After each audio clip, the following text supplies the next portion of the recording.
विक्रम संपत, जोरदार तालियां विक्रम संपत जी के लिए। ऑथर हैं, हिस्टोरियन हैं, म्यूजिशियन हैं, आर्किविस्ट हैं, क्यूरेटर हैं, known for biography of Savarkar and splendours of royal Mysore. जोरदार तालियां एक साथ। और गौरव, आप तो आते हैं मंच पर तो आपको देखकर ही एक ही चीज है मुझे कहने का मन करता है। आप कहें तो हम कहें, इजाजत हो तो इरशाद करें। जय हिंद, भारत माता के, भारत माता के। एक और काम करते हैं, लगता है कि आप लोगों ने लंच नहीं किया। देखिए स्टेज 2 है और आशुतोष की खासियत है कि जोश उमंग तरंग हमेशा बने रहना चाहिए। स्टेज 2 से आवाज लगाइए कि स्टेज 1 वाले हिल जाएं और 3 वाले भी हिल जाएं। वैसे सब अपने ही हैं, लेकिन यहाँ बात थोड़ी दम की है। तो जय हिंद, भारत माता के, भारत माता के। Gaurav, all yours. Thank you very much. देखिए, उत्साह तो अपने आप ही इतना ज्यादा बढ़ा दिया आशुतोष ने कि अब इस पिच को मेंटेन करना बहुत ही चुनौतीपूर्ण होगा।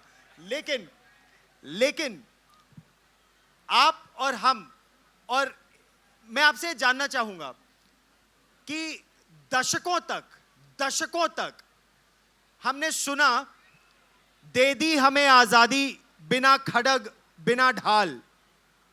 क्या यह सच है या ये अर्ध सत्य है? ये सत्य है या अर्ध सत्य है? कुछ लोग कह रहे हैं ये अर्ध सत्य है। तो पूरा सच क्या है और क्या पूरा सच जानने का अधिकार हम सबका है या नहीं है? ये एक प्रश्न है। ऐसा हम क्यों कह रहे हैं? क्या 1857 का जो पहला स्वतंत्रता का संग्राम था, उससे लेकर 1946 की जो नेवल म्यूटनी थी, नौसेना में जो विद्रोह था, क्या वो वजह थी अंग्रेजों के जाने की, या फिर अंग्रेजों को लगा कि ऐसे ही बहुत हो गया, 190 साल हो गए, अब चलना चाहिए बोरिया बिस्तरा बांध के? मैं केवल प्रश्न पूछूंगा और उनसे प्रश्न पूछूंगा जिन्होंने इस पर शोध किया है। विक्रम संपत जी से आप सब परिचित हैं। वीर सावरकर, विनायक दामोदर सावरकर पर आपने 2 पुस्तकें लिखी हैं। उसके अलावा कई पुस्तकों के लेखक हैं, शोधकर्ता हैं, इतिहासकार हैं आप। हिंडोल सेनगुप्ता से थोड़ी देर में हमारे साथ जुड़ेंगे। सरदार वल्लभ भाई पटेल, बारदोली का बैल कहा जाता था सरदार वल्लभ भाई पटेल को। आधुनिक भारत, मतलब जो आज भारत का मानचित्र है, उस मानचित्र को अगर देखें तो वो रूपरेखा तैयार करने में जिस एक व्यक्ति की बहुत महत्वपूर्ण भूमिका थी, तो वो सरदार वल्लभ भाई पटेल थे। क्या उनको वो स्थान मिला भारत के इतिहास में? ये प्रश्न हम पूछेंगे। लेकिन पहले सावरकर की अगर बात करें, विक्रम संपत जी आप हमारे साथ जुड़े इस मंच पर, बहुत बहुत धन्यवाद। धन्यवाद गौरव जी। वीर सावरकर या माफी वीर सावरकर? आपने तो पहले ही प्रश्न में गूगली फेंक दिया। परंतु देखिए, एक दक्षिण भारत से आने वाले और एक बंगाली के साथ आप हिंदी में पूरी चर्चा कर रहे हैं, तो मुझे लगता है वही एक बड़ी बहुत उपलब्धि है। ये जो बार बार कही जाती है कि वो माफ़ी मांग के वापस सेलुलर जेल से आए, ये भी एक अर्ध सत्य है। मैं उसको माफ़ीनामा नहीं बोलता, इसको एक याचिका कहूँगा। और उस वक्त बहुत सारे जो राजबंदी थे, जो सेलुलर जेल पोर्ट ब्लेयर में कैद थे कई सालों तक, जिस तरह से निर्मम अत्याचार उन पे हुए, तो ऐसे बहुत सारे राजबंदियों को ये सहूलियत दी जाती थी कि वो ब्रिटिश सरकार को एक याचिका दायर करें कि हमने ऑलरेडी सज़ा हम भुगत चुके हैं, तो हमें रिहाई दी जाए। तो ऐसे ही सावरकर भी कई सारे ऐसी याचिकाएं उन्होंने दर्ज की।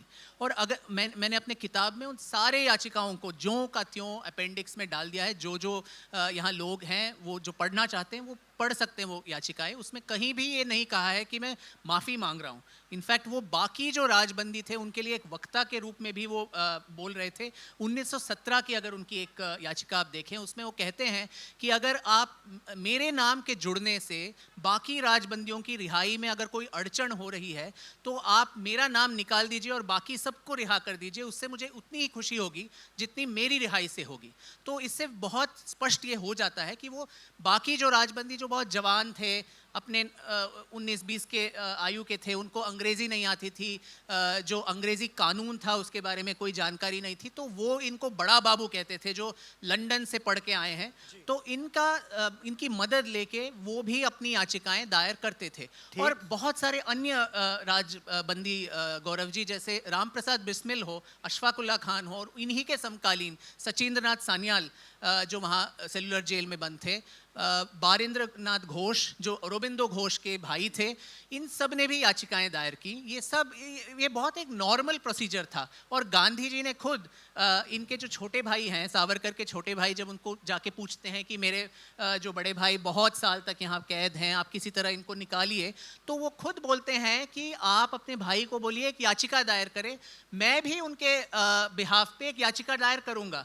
तो अगर याचिका दायर करना इतनी कायराना एक बात थी, तो गांधी जी ने ऐसा क्यों कहा उनके छोटे भाई को नहीं, कि वो याचिका दर्ज करे? लेकिन एक इसमें प्रश्न जो उठता है, और अभी कांग्रेस पार्टी के एक वरिष्ठ नेता ने यह प्रश्न उठाया भी था, उन्होंने तो वो चिट्ठी का जिक्र भी किया कि I remain yours most obedient servant. तो ये भाषा, और उन्होंने उसका ट्रांसलेशन भी किया कि मैं आपका नौकर, और वर्ड्स टू दैट इफेक्ट।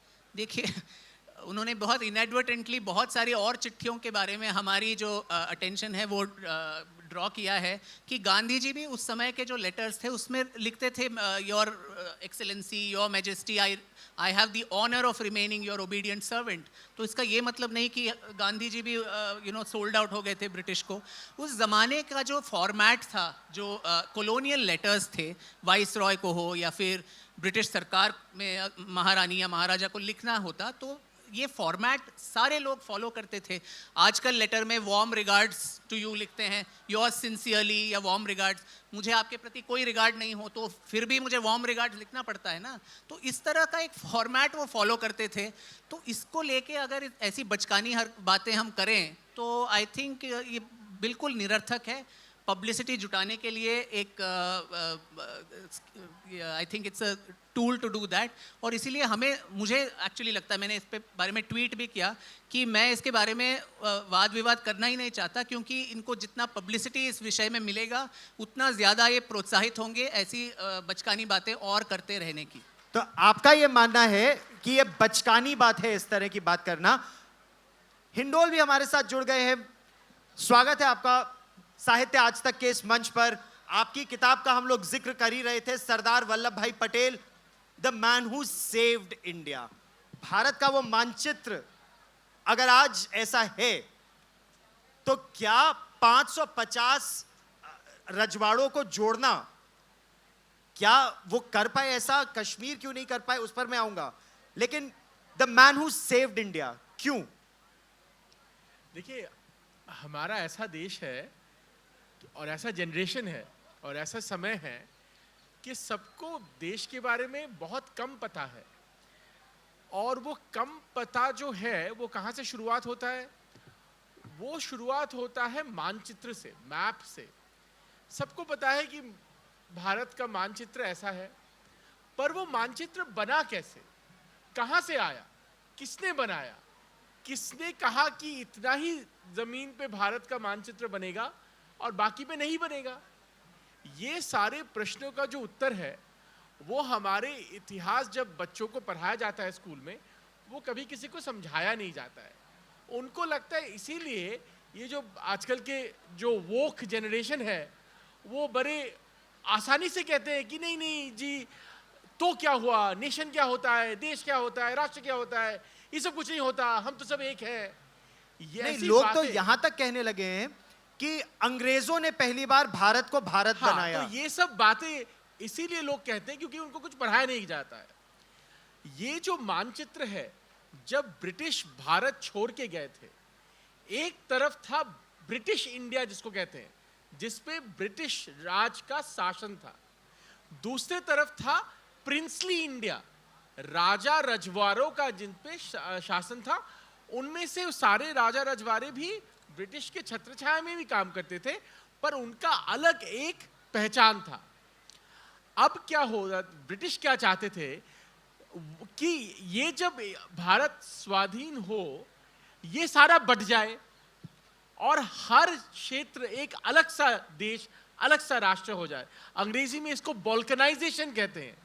उससे क्या होता है, अगर भारत एक साथ नहीं रहा तो उसकी ताकत नहीं होगी, उसको और आप बांट पाएंगे, एक क्षेत्र को दूसरे क्षेत्र के साथ लड़ा के आपको फायदा होगा।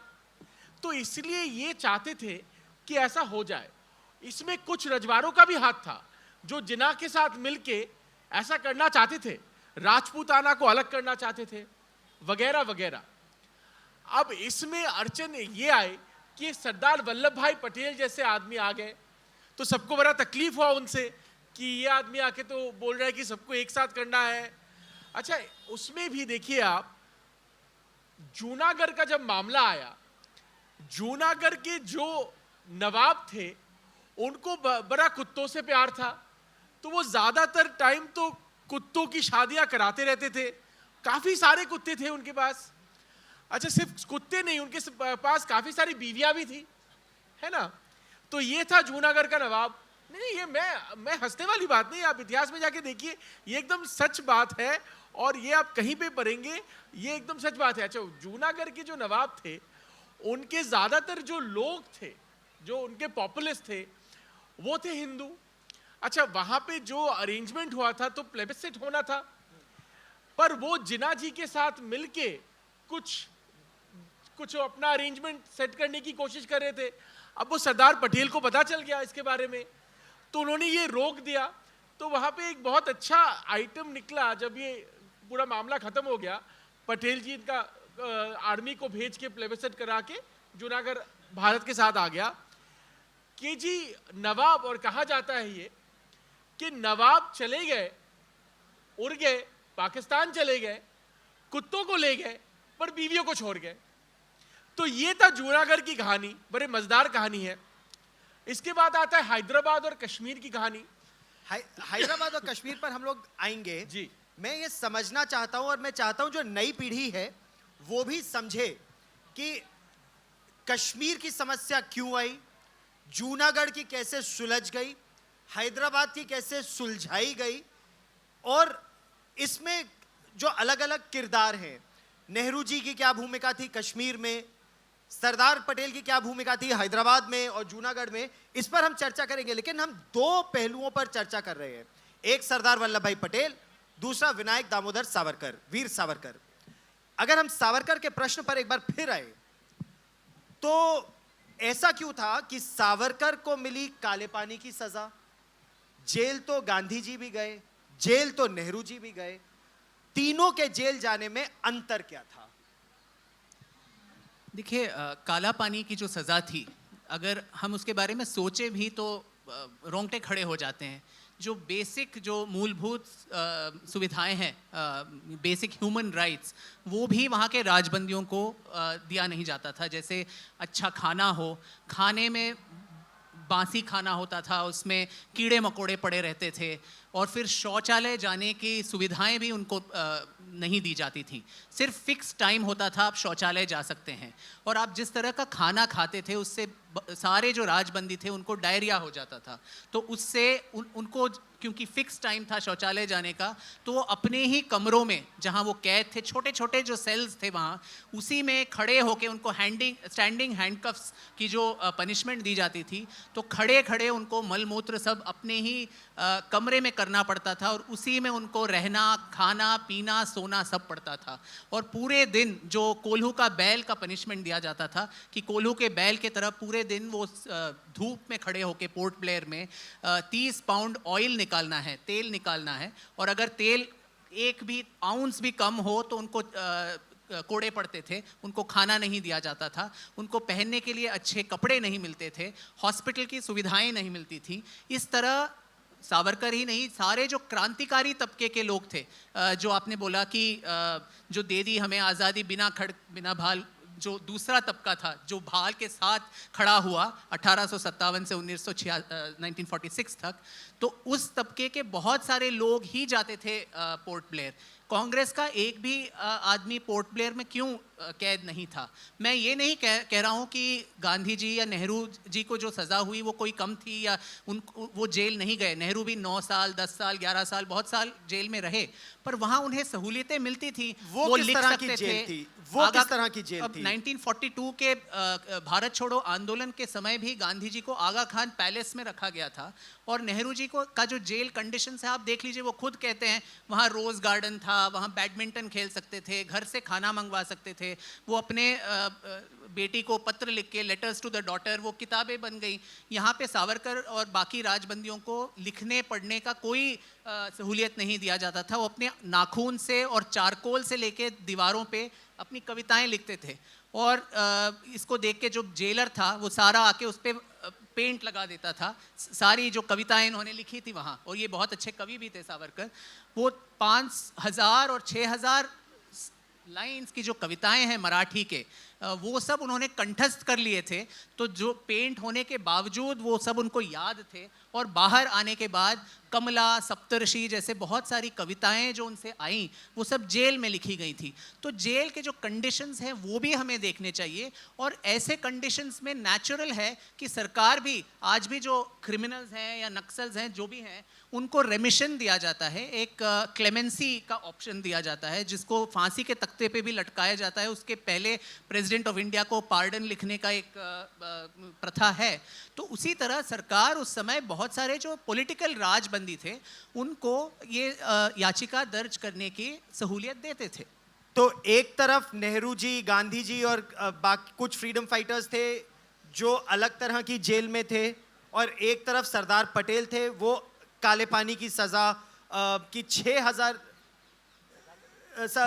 वीर सावरकर को काले पानी की सजा। सरदार पटेल का अगर हम एक बार फिर जिक्र करें, मैं आपको दो पहलुओं पर लगातार लेकर चल रहा हूं, और ये दोनों कहां मिलेंगे इस पर भी हम चर्चा करेंगे।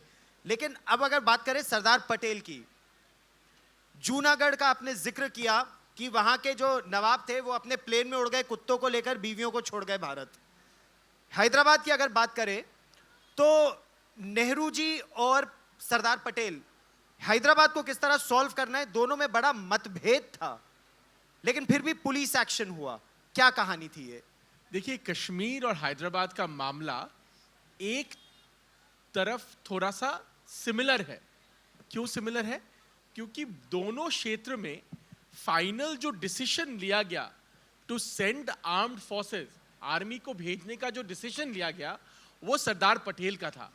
कश्मीर के मामले में तो इतना भी था, और ये रिकॉर्डेड है, शेख अब्दुल्ला के जो एड थे उन्होंने रिकॉर्ड किया था वो मीटिंग में क्या हुआ था।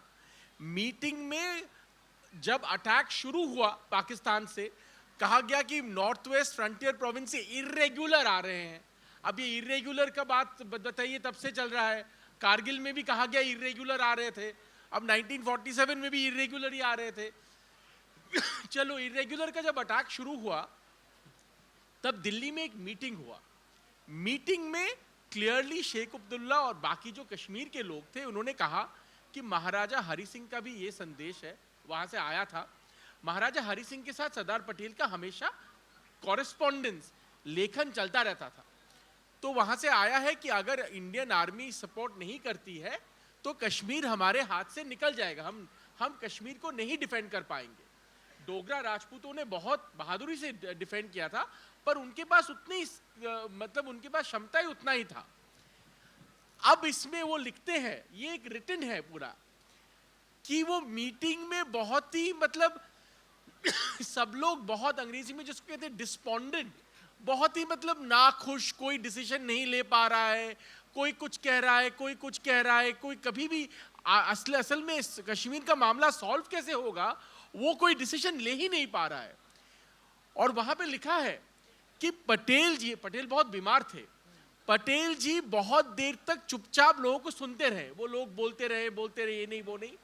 फाइनली वो उठ के खड़े हो गए और उन्होंने आर्मी के जनरल से कहा, देखो कुछ भी हो जाए, ये बातें तो हम करते रहेंगे, कश्मीर को बचाना ही है। अब तुम जो कर सकते हो उसके लिए तुम्हें जो चाहिए वो करो और उसको बचाओ। हैदराबाद का भी यही मामला है। हैदराबाद के डिसीजन में तो लिखा है कि नेहरू जी बहुत नाखुश थे कि हैदराबाद में हम क्यों आर्मी भेजेंगे, पर पटेल साहब के पास इंफॉर्मेशन आया था कि हैदराबाद के जो निजाम है वो अलग से आर्म्स खरीद रहे हैं। ये है रिकॉर्ड में, ये कोई मतलब अब इतिहास देखे तो रिकॉर्ड में है। प्लस रजाकर सेनाओं ने वहां पे कत्लेआम शुरू कर दिया था, वहां पे भी नेहरू जी नाखुश थे, पर उनके साथ झगड़ा मोल के भी पटेल साहब ने कहा नहीं, हैदराबाद, बाद में वो लिखते हैं, आज अगर मैं हैदराबाद को नहीं बचाता तो ये भारत के स्टमक में, पेट में एक कैंसर जैसा रह जाता, मुझे बचा दे। और आगे वाली जो पीढ़ी है, जो आने वाली पीढ़ी है, वो जिंदगी भर मुझे कोसते, वो लिखते हैं कि मुझे कोसते कि पटेल साहब बचा सकते थे, उन्होंने नहीं बचाया, तो ये मैं नहीं कर सकता। क्योंकि ये प्रश्न तो हम लोग पूछते ही हैं कि पटेल साहब ने जब 550 रजवाड़ों का विलय कर लिया तो कश्मीर का क्यों नहीं किया? इस पर क्या आपका शोध बताता है? कश्मीर में वो पीछे क्यों हट गए? नहीं, कश्मीर में वो पीछे नहीं हटे थे। देखिए, कश्मीर में हमेशा था, अगर आप कॉरेस्पॉन्डेंस पढ़ें, कश्मीर में एक महाराजा हरि सिंह और शेख अब्दुल्ला साहब में एक बैर था। शेख अब्दुल्ला साहब पंडित नेहरू से बात करते थे, महाराजा हरि सिंह और उनके दीवान सरदार पटेल के साथ बात करते थे, तो उनमें ये बैर बहुत दिन से चालू था। और कश्मीर में क्योंकि पंडित जी का बहुत एक पर्सनल लगाव था, तो सरदार पटेल इस मामले में थोड़े कश्मीर में ज्यादा अपना दखलंदाजी नहीं करते थे, टिल द मोमेंट, जब तक कि कश्मीर खतरे में नहीं आया। जब खतरे में आया कश्मीर, आप बताइए, ये भी रिकॉर्ड में है, ये जो टेलीग्राफ लाइन जिसको हम कहते हैं, टेलीग्राफ लाइन किसने बनाया था? सरदार पटेल को पहले से एक थोड़ा सा लगा था कि ये कश्मीर खतरे में आ सकता है, तो जो एकदम नया ब्रिज और telegraph line, my apologies, Patel ने बनाया। तो ये जो अगर वो टेलीग्राफ लाइन और जो ब्रिजेस वगैरह, रोडवेज, कनेक्टिविटी अगर नहीं होता तो कश्मीर नहीं बच पाता। अच्छा, ये भी रिकॉर्ड में है कि जब इंडियन आर्मी कश्मीर में लैंड किया, उन्होंने वो पूरे कश्मीर श्रीनगर एयरपोर्ट के उन्होंने वापस लिया, पुशबैक किया। किस लेवल तक वो पुशबैक कर पाए उसमें भी दो राय है। कुछ इतिहासकार कहते हैं कि ये रिकॉर्ड में है कि सरदार पटेल ने कहा था और कुछ जनरल ने भी कहा था कि वो और आगे जा सकते थे, पीओके ले लेना चाहते थे, वापस पीओके ले लेना चाहते थे, पर एक लेवल तक नेहरू जी के बात पे रुक गए वो। ये नेहरू जी यूएन क्यों गए, इस पर भी हम उनका उत्तर लेंगे। नहीं, ये नेहरू, आपने हाँ, बात छेड़ा तो मैं एक मिनट में ये जवाब दे सकता। ये तो रिकॉर्ड में है कि पटेल साहब ट्रैवल कर रहे थे, बाहर गए थे विदेश में, जब वापस आए उनको पता चला ऑलरेडी नेहरू जी ने भेज दिया यूएन में। अच्छा, उसके बाद क्या हुआ, जब यूएन में कुछ हुआ नहीं, 6 महीने तक ड्रैग करता रहा, पाकिस्तान गाली देता रहा भारत को, पटेल साहब ने लिखा है, स्पीच में कहते हैं कि मैं कभी नहीं चाहता था कि ये यूएनओ, तब यूएनओ कहते थे, यूएन ऑर्गेनाइजेशन, यूएनओ में ये कभी बात जाए, पर अब हम लेके गए हैं। और ये देखिए, मैं चाहता हूं ये जितना जल्दी हो सके खत्म हो जाए, पर मुझे हमेशा से पता था ये यूएनओ में अगर गया तो ये कभी, जो पश्चिम की जो देश है वो कभी इसको जल्दी खत्म करने ही नहीं देंगे। और वही हुआ, देखिए 70-75 साल से चला आया, तब फाइनली हमने इसको सॉल्व किया। देखिए, हिंडोल ने बहुत बड़ी बात की और इस पर अभी हम और चर्चा करेंगे, लेकिन एक बार फिर मैं वीर सावरकर के मुद्दे पर आता हूं।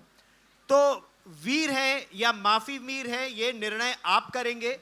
आपको विक्रम संपत जी ने अपनी राय तो दे दी, लेकिन कितने लोग यहां पर ये जानते हैं कि शहीद भगत सिंह और चंद्रशेखर आजाद और वीर सावरकर की सीक्रेट सोसाइटीज, उनके बारे में किस तरह से एक अंडरग्राउंड मूवमेंट था, उसके बारे में हमें बताइए। जी बिल्कुल।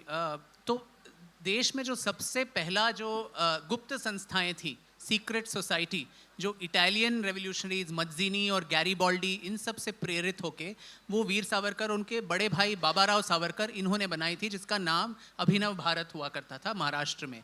और वो उस समय के बंगाल के जो अलग अलग क्रांतिकारी संगठन थे, जैसे अनुशीलन समिति, स्वाधीन भारत, युगांतर, इन सब के साथ एक नेटवर्क बना के काम करती थी। और इनके काला पानी के आने के बाद बोलते हैं क्या किया उन्होंने, उन पे प्रतिबंध लग गए थे कि 13 साल वो राजनीति से दूर रहेंगे, वो रत्नागिरी के जो डिस्ट्रिक्ट है उसी में नज़रबंद उनको रहना था।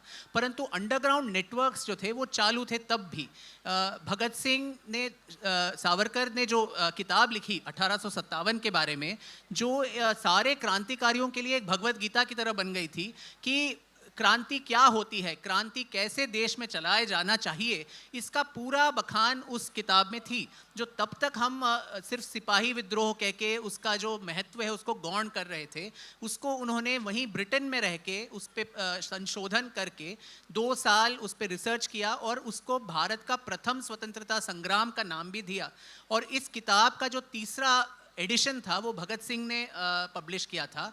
और HSRA के जो पब्लिकेशन है मतवाला, इन सब में उन्होंने सावरकर को एक विश्व प्रेमी के नाम से उनके बारे में बहुत प्रेजवर्दी आर्टिकल्स लिखे थे। ये 1926 और 27 की बात है, जब वो काला पानी से वापस आ चुके थे और रत्नागिरी में कैद थे।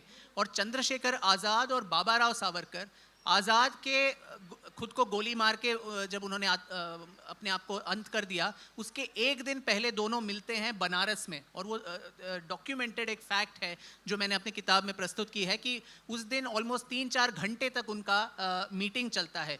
तो राजगुरु जो है, सुखदेव राजगुरु और भगत सिंह, राजगुरु और बाबा राव के बहुत घनिष्ठ संबंध थे।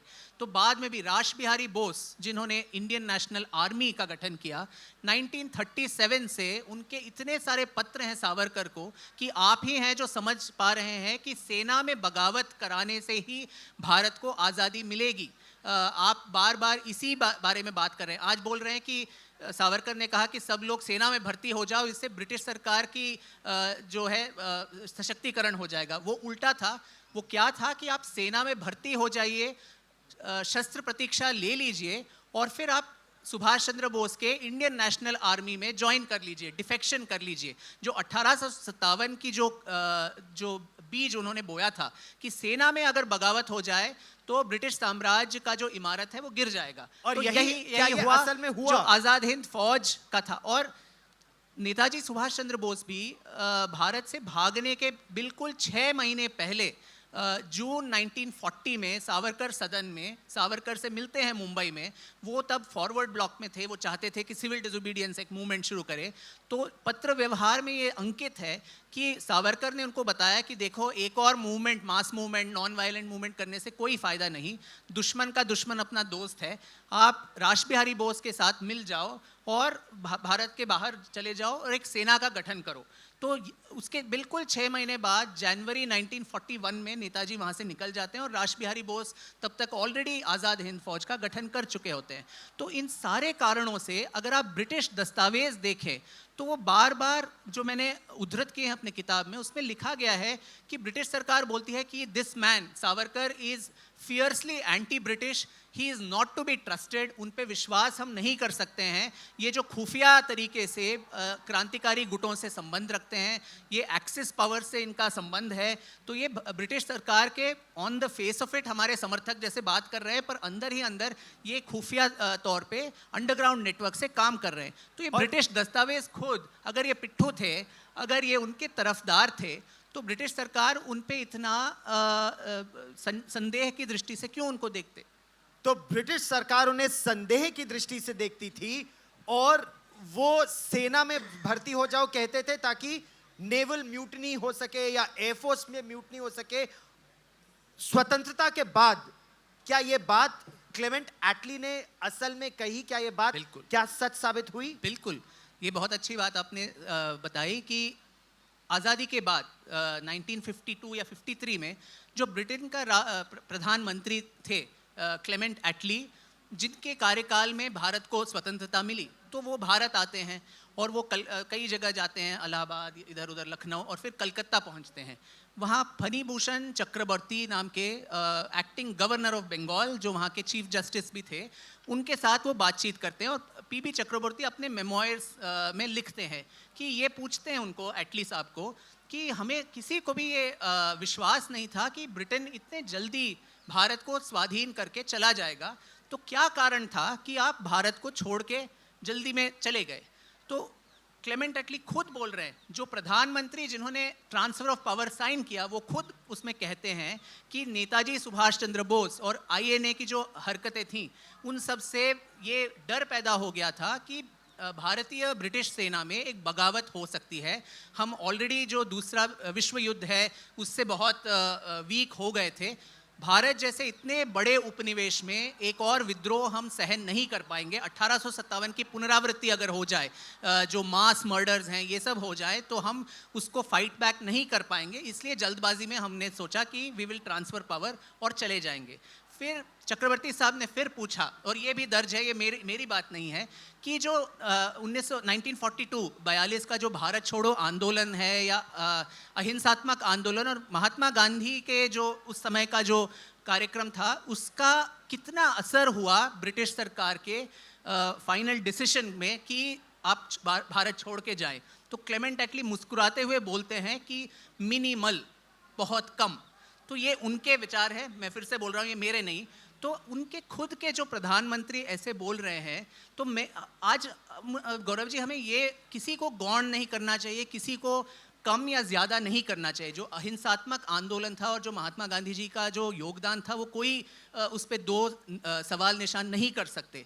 पर साथ में सशस्त्र क्रांति की जो अविरल धारा इस देश में बहती रही, जिसके वजह से ब्रिटिश सरकार में इतने डर का माहौल पैदा हो गया था और जिसके वजह से वो बाहर चले गए हमारे देश से, उसको उतनी प्रमुखता हमारे इतिहास के पुस्तकों में, हमारे हिस्टोरियोग्राफी में नहीं मिला है। इसको छुटपुट घटना, इधर उधर आइसोलेटेड इवेंट्स कुछ हुए, ऐसा ही इसको तर्ज किया है। बहुत महत्वपूर्ण बात आपने उठाई कि हमारी इतिहास की पुस्तकों में जो योगदान था, और आज भी एक बात जी, आज भी जो आई थिंक दिल्ली यूनिवर्सिटी का टेक्स्ट बुक हो या यूपीएससी का जो एक बुक हो, बिपिन चंद्रा, मृदुला मुखर्जी, इन सब का एक किताब है जिसमें भगत सिंह, बागा जतिन, इन सबको क्रांतिकारी टेररिस्ट, रेवोल्यूशनरी टेररिस्ट, आतंकवादी बोला जाता है आज के स्वतंत्र भारत के पाठ्य पुस्तकों में। और अभी हाल ही में 2016 में शहीद भगत सिंह के जो वंशज थे, उन्होंने एक चिट्ठी लिखी एचआरडी मिनिस्टर जो थी तब, स्मृति ईरानी जी, उनको, कि ब्रिटिश सरकार के समय में ब्रिटिश सरकार हमारे पूर्वजों को, भगत सिंह जैसे लोगों को आतंकवादी बोलते थे। आज 70 साल बाद स्वतंत्र भारत के पाठ्य पुस्तक में हमारे पूर्वज को और भगत सिंह जैसे आदमी को आतंकवादी अगर बुलाया जाए, तो एक युवा वर्ग जो आज आतंकवाद का जो माहौल देख रहा है कश्मीर में या कहीं और भगत सिंह को भी उसी से अगर इक्वेट करे, तो उसके मन में क्या असर होगा। तो उन्होंने एक कंप्लेंट भी लिखा था कि जल्द से जल्द इन किताबों का संशोधन करना चाहिए। ऐसे जो आपत्तिजनक शब्द हैं कि भगत सिंह एक क्रांतिकारी आतंकवादी था, इसको हटाना चाहिए। बहुत सही बात कही आपने। एक और पहलू, सोमनाथ मंदिर। सोमनाथ मंदिर का पुनर्निर्माण और जीर्णोद्धार, ये सरदार वल्लभ भाई पटेल के लिए महत्वपूर्ण क्यों था? आपकी शोध में हिंडोल क्या निकल कर आया? देखिए, सरदार पटेल जब जूनागढ़ गए थे, उन्होंने सोमनाथ मंदिर को देखा।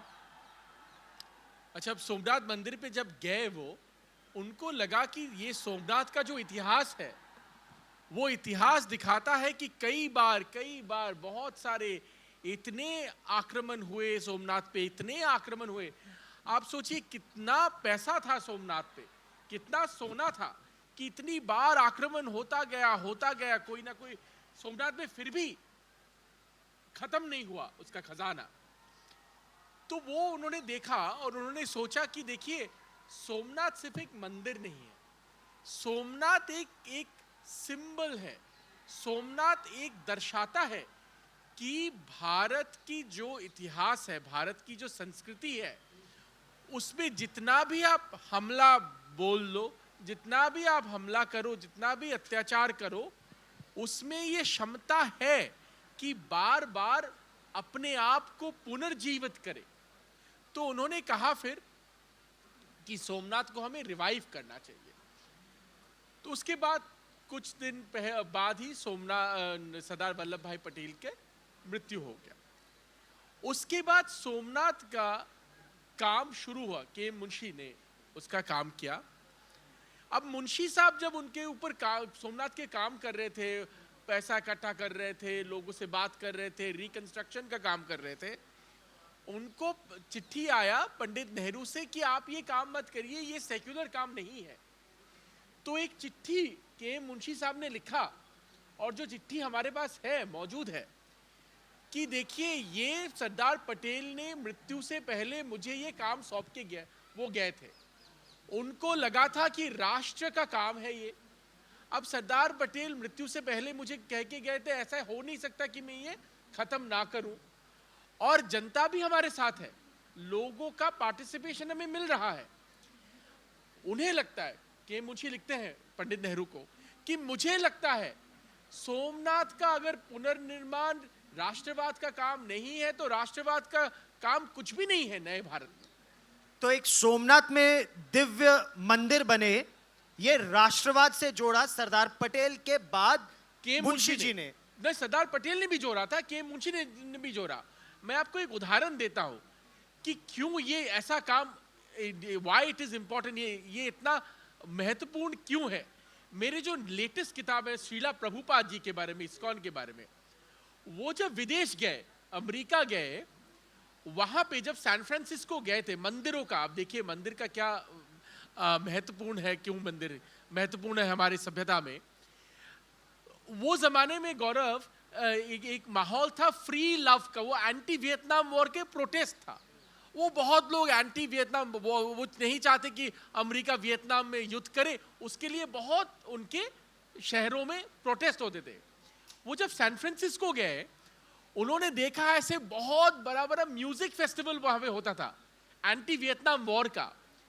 उन्होंने कहा कि हम ऐसा क्या ला सकते हैं भारत से जो इनको दिखाएगा कि इससे भी बड़ा हम कुछ कर सकते हैं। वो क्या लेके गए वहां पे, पूरी से रथ यात्रा। ये जो मंदिर का सरदार पटेल ने जो कहा था, ये इंपॉर्टेंस, मंदिर का जो इंपॉर्टेंस है हमारे सभ्यता में, मंदिर क्यों हमें चाहिए। और मंदिर सिर्फ जाके देवी देवता की पूजा तो एक तरफ है, उसका जो कल्चरल सिग्निफिकेंस जो भी वो मंदिर का होता है, वो देखिए इतने साल बाद, पटेल जी के बाद इतने साल बाद, प्रभुपाद जी ने सैन फ्रांसिस्को में, और वहां पे लिखा है कि वो जो पुलिस के वहां पे गए कि हमें जगह दीजिए, हम रथ यात्रा करेंगे, वहां पे पुलिस के वहां पे वो लोग पूछ रहे थे उनसे, मतलब आप ऐसे मतलब लकड़ी का क्या घर लेके जाओगे, घर कैसे जा सकता है। तो उन्होंने कहा हम दिखाएंगे आपको घर कैसे जा सकता है।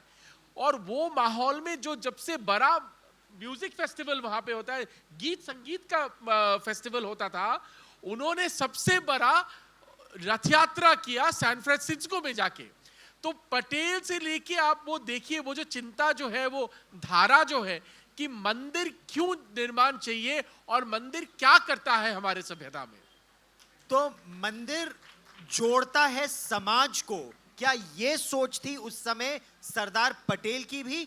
और अगर हम बात करें वीर सावरकर की, वीर सावरकर जो हिंदुत्व की बात करते थे, स्वामी दयानंद सरस्वती ने जिस तरह शुद्धि की, क्या वो सोच ये थी कि पूरा देश एक समाज, एक देश एक समाज के रूप में आगे बढ़े, क्या ये सोच से मैं एक से लफ्ज कहना चाहूंगा विद योर परमिशन, कि ये तो देखिए, और विक्रम मानेंगे, हम मेरे साथ सहमत होंगे कि ये सरदार पटेल या प्रभुपाद या सावरकर नहीं, ये अगर आप एंशिएंट इंडिया में जाए, हमारे पुराने भारत में जाए, मंदिर का जो आज भी पूरा रिकॉर्ड है, मंदिर का निर्माण, मंदिर का गठन, मंदिर का इकोनॉमिक इंपॉर्टेंस, एक शहर का, एक गोष्ठी का मोस्ट इंपॉर्टेंट जो सेंटर होता था, वो होता था मंदिर। तो ये तो पहले से ही है। जो हिंदुत्व की आप बात कर रहे हैं गौरव जी, इसका आविर्भाव कब हुआ? जो खिलाफत आंदोलन चल रहा था उस समय, जो एक धर्म के नाम पे इस देश के एक समुदाय को जोड़ा जा रहा था कि वहाँ सुदूर तुर्की में कौन खलीफ होगा, ये खिलाफत, अंग्रेज़ों के खिलाफत हुआ कोई आंदोलन नहीं था। वो तुर्की में खिलाफत की स्थापना, एक खाली मुसलमान सुल्तान को मदद करने के लिए भारत के मुसलमानों को प्रोत्साहित किया जा रहा था कि आप इसमें जुड़ जाइए, तब अगर हम आपका इसमें मदद करेंगे तब आप हमारे असहयोग आंदोलन में आप शामिल होंगे। मतलब तो ये उकसाया जा रहा था। और जिस तरह दोनों खिलाफत आंदोलन तो फेल हो गया, तो उसके बाद भारत में जिस तरह से नरसंहार हुए, मोपला कार्नेज हुआ जो मलबार में हुआ, और पूरे देश में जिस तरह से सांप्रदायिक दंगे और कत्ले आम होते थे 1920s में, तो हिंदू समाज पूरी तरह से बिखर गया था और इसमें इतने जातियां, उपजातियां, ये सारी कुरीतियां भी आ गई थी। तो आज हिंदुत्व की भी बात अगर हम करते हैं तो लोग बोलते हैं ये तो ब्राह्मणवादी है, ये मनुवादी है, ये सारी चीज़ें। पर अगर आप एक्चुअली देखें तथ्य, तो सावरकर ही एक ऐसे थे जो अंबेडकर जैसे ही उनके विचार इस पे थे कि सिर्फ छुआछूत की दूरी नहीं थी, अस्पृश्यता का निर्मूलन ही उनका उद्देश्य नहीं था, पूरी जाति व्यवस्था का एक कंप्लीट कास्टलेस समाज का वो गठन होना चाहते थे ताकि पूरा हिंदू समाज एक हो जाए। तो वर्ण और जाति दोनों का पूरी तरह से निर्मूलन के पक्षधर थे। तो यानी इसके जन्म से नहीं कर्म से हो। और इस देश में सबसे पहला जो मंदिर जहां सारे समुदाय, सारे जातियों के लोग जाके पूजा कर सकते थे, पतित पावन मंदिर उसका नाम है, 1931 में सावरकर ने रत्नागिरी में बनवाया। और जो एक साथ सहभोजन का कार्यक्रम, अलग अलग जातियां साथ बैठ के खाना खा रहे हैं 1930s में, जब महाराष्ट्रियन ब्राह्मण्स में चित्पावन और देशज साथ में बैठ के खाना नहीं खा सकते थे, और अंतर जातीय विवाह हो, और जो व्यवसाय आप फॉलो कर रहे हैं वो जाति के आधार पे नहीं, आपके मेरिट के आधार पे होना चाहिए। ऐसी बातें थी जिसके लिए अंबेडकर भी इनको लिखते हैं सावरकर को कि आप ही हैं जो समझ पा रहे हैं कि इस जो वर्णाश्रम को निकालने से ये जो जाति प्रथा है इसको हम निर्मूलन कर सकते हैं। तो इसके बावजूद तो ये एक्चुअली जिस तरह से शुरू हुआ, ये पूरे एक हिंदू समाज को एक गुट करना था, ये किसी के खिलाफ नहीं था। अगर आप उनका जो एसेंशियल्स ऑफ हिंदुत्व भी बोले तो उनका यही था कि इस देश में जो भी व्यक्ति इस देश को अपना पुण्य भूमि, और पुण्य भूमि अपने रिलीजियस रीज़न की वजह से नहीं, उनकी जो लॉयल्टी है, उनका जो फेथफुलनेस है, ये इस धरती के लिए है, न कि तुर्की में कौन बैठेगा। तो ये पुण्य भूमि है और अब पितृभूमि भी है। जो हमारे एंसेस्टर, सारे पूर्वज, अब कोई भी धर्म के अनुयायी हो, हमारे सारे पूर्वज यहीं से तो आए हैं।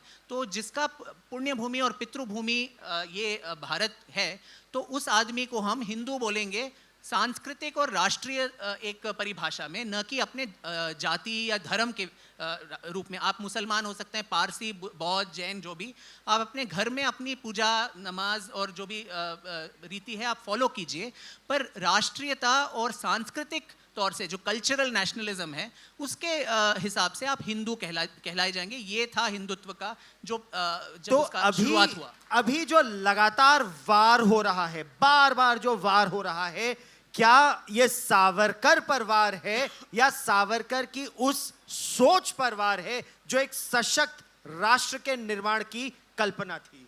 बिल्कुल, उनके समाज को जोड़ने के साथ साथ वो एक सशस्त्र राष्ट्र जो अपने बल पे खड़े हो, जिसकी जो फॉरेन पॉलिसी हो, विदेश नीति हो, अपने जो इंटरेस्ट है उससे गाइडेड हो, ना कि कोई आइडियोलॉजी वगैरह उससे प्रेरित न होके इसके पक्षधर थे।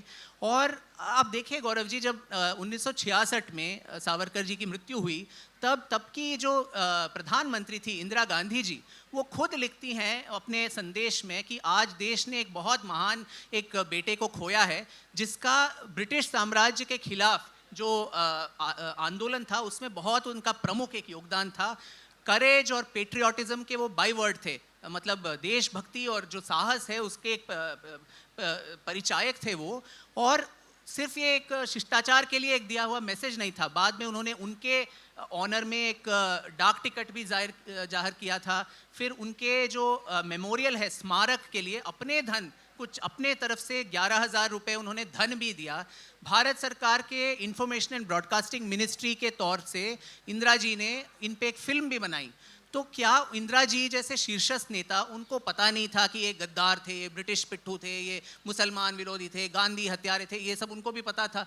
तो इसके भाव अगर ये सच होता तो उनको पता होता, तो ये सच नहीं था। तो इस तरह का जो राजनीति में एक दूसरे के प्रति आदर, अटल जी इंदिरा जी को दुर्गा कह के बुलाते थे, इंदिरा जी सावरकर को इतनी बड़ी उपाधि देके उनका सम्मान कर सकते थे, आज ये हो नहीं पा रहा है। राजनीतिक क्षेत्र में जो आपका विरोधी है वो ऑलमोस्ट योर पर्सनल एनिमी जैसे बन गया है कि उसको अंट शंट बकें, और उनको अगर आप आज के सरकार के खिलाफ आप कुछ बोलना चाहते हैं तो उनको अगर लगता है कि उनके जो वैचारिक एंसिस्टर हैं, आइडियोलॉजिकल एंसिस्टर सावरकर, उन पे आप कटाक्ष करते रहें तो फिर मोदी जी को कुछ उन पे अटैक हो सकता है। तो ये बहुत ही एक राजनीति से प्रेरित और बहुत ही एक ओछा एक मुझे लगता है एक जो मुहिम चल रहा है। ओछी मुहिम है आपके मुताबिक। चलते चलते एक अंतिम प्रश्न मैं आपसे हिंडोल ये पूछना चाहता हूं, सरदार वल्लभ भाई पटेल को भारत रत्न देने में दशकों लग गए, दशकों। क्या एक सोच थी कि जिनका कंट्रीब्यूशन बहुत था देश के मानचित्र को आज का रूप देने में, उनकी महानता पूरी तरह से निकल कर ना आ पाए? देखिए, ये सवाल मैं हमेशा पूछता हूं, ना सरदार पटेल को भारत रत्न मिला, अंबेडकर का भी वही हालत था, नेताजी सुभाष चंद्र बोस का भी वही हालत है। नेताजी सुभाष चंद्र बोस की बेटी ने फाइनली जब बात आया कि नहीं हम देंगे, उन्होंने कहा ये बदतमीजी होगी, इतने साल के बाद उनको देने के लिए ये बदतमीजी हमें नहीं चाहिए, ये अपमान ना करें हम। तो इस लेवल पे आ गया। तो ये क्यों है कि जब भारत फाइनली इंडिपेंडेंट हुआ, स्वाधीन भारत में जो पहले हमारे प्राइम मिनिस्टर बने, उनको अपने जीवन काल में मिल गया। अच्छा, उनके बाद उनके जो पूर्वज थे, जो वो भी प्राइम मिनिस्टर बने, उनको भी मिल गया, पर पटेल को नहीं मिला। इसका क्या मतलब है? अंबेडकर को नहीं मिला। पहली बात तो ये सोचना चाहिए गौरव जी कि कोई सिटिंग प्राइम मिनिस्टर को हाईएस्ट सिविलियन ऑनर लेना चाहिए कि नहीं?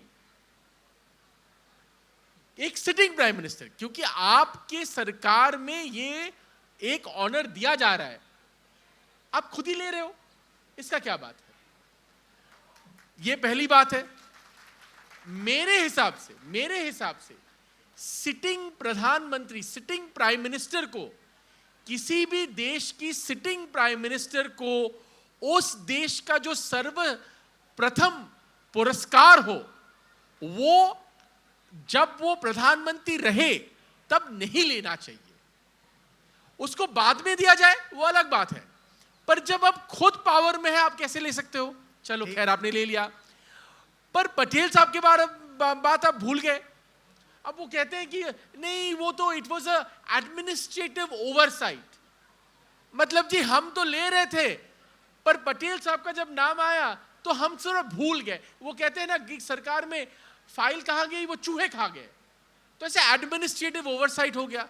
अच्छा जी, अंबेडकर के बारे में भी एडमिनिस्ट्रेटिव ओवरसाइट है, लेकिन तो क्या अब वो धीरे धीरे परिवर्तन समाज में आ रहा है?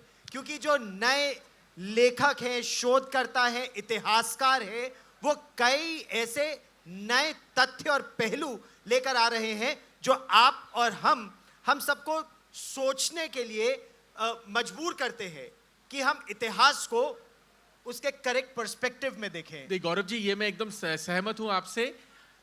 हमारे देश में, क्योंकि हम माई बाप सरकार का एक प्रथा हमारे देश में था, वो माई बाप सरकार के प्रथा में क्या होता है, एक कल्चरल घुस जाता है संस्कृति में कि कुछ भी अगर होगा तो सरकार करेगी। मैं ये कहना चाहता हूं कि कोई भी देश की संस्कृति सरकार के ऊपर आप नहीं छोड़ सकते। वो जनगण, जनमत और जनगण से लेके ये संस्कृति बनती है, लोग बनाते हैं, हम और आप बनाते हैं। सरकारें आती हैं जाती हैं, पर संस्कृति जो है, एक सभ्यता जो है, वो लोग बनाते हैं। और ये जो आप कह रहे हैं इतिहास को समझना, कौन समझेगा? लोग समझेंगे। कौन लिखेगा? इतिहासकार भी तो लोगों के बीच में से आता है, वो बिल्कुल। सरकार से थोड़ी आता है। बिल्कुल सही कहा आपने। और प्रश्न तो बहुत है, लेकिन इतने वर्षों के भी प्रश्न है कि सभी एक मंच पर तो मैं नहीं पूछ पाऊंगा, लेकिन ये चर्चा हमारी जारी रहेगी साहित्य आज तक के इस मंच पर। और मंच तो बहुत है, आप आज तक देखते रहिए, हम आपके प्रश्नों के उत्तर देते रहेंगे। लेकिन यहां आप मेरे साथ जुड़े, बहुत बहुत धन्यवाद। नमस्ते और जय हिंद।